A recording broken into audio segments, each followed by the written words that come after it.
Bonjour! Aujourd'hui, on va parler des fidélités inconscientes à la famille.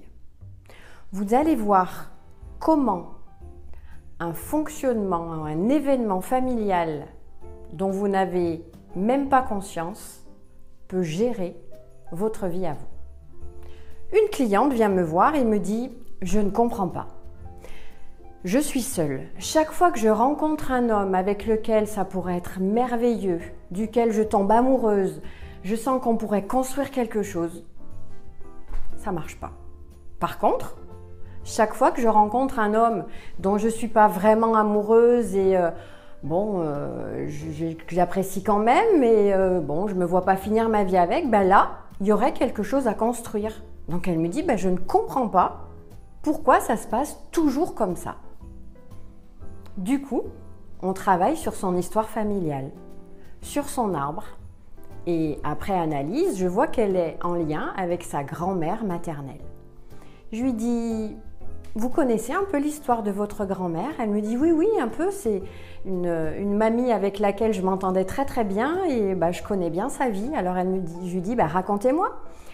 Et elle me dit, oh là là, c'était pendant la guerre, en fait, ma grand-mère, elle est tombée amoureuse pendant la guerre, en fait, d'un étranger, d'un Allemand. Et du coup, tous les deux sont tombés éperdument amoureux l'un de l'autre. Sauf que, à cette période-là, il n'a pas été possible qu'ils se marient. Et alors la famille, je vous en parle même pas. Donc du coup, ma grand-mère ne s'est pas mariée avec cet homme-là. Et, je dirais par dépit, elle a trouvé un homme avec lequel elle s'est mariée, avec lequel elle a fait des enfants. Et elle me dit, chaque fois que j'en ai parlé avec ma grand-mère, en fait, elle est toujours en rancœur par rapport à ça, en disant, moi, j'ai pas épousé l'homme que j'aimais. Et là, je la regarde et je lui dis, pardon, vous pouvez me répéter là ce que vous venez de me dire? Elle me dit, oui, ma grand-mère m'a toujours dit, moi, j'ai pas épousé l'homme que j'aimais. Et là, je la regarde et je lui dis, ça me fait penser à quelqu'un, non? Et là, prise de conscience.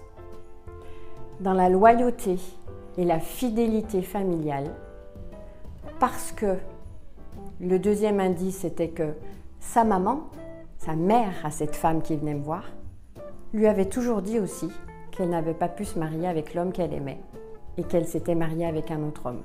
Eh bien, dans la fidélité et la loyauté familiale, oui, je sais, ça peut vous sembler fou. Eh bien, cette femme-là, chaque fois qu'elle était amoureuse d'un homme, ça ne pouvait pas le faire. Et du coup, elle était en loyauté avec les femmes de la famille qui ne se mariaient jamais avec l'homme qu'elles aimaient. On a changé ça, bien entendu. Et celui d'après, c'était vraiment le bon. Ça, je peux vous le dire, après avoir fait un travail. En tout cas, sachez-le, on porte des fidélités, des loyautés inconscientes à la famille.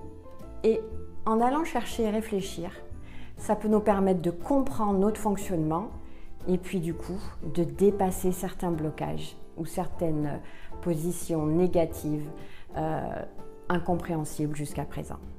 Voilà, je vous souhaite une très bonne journée puis je vous dis à très bientôt. Ciao, ciao!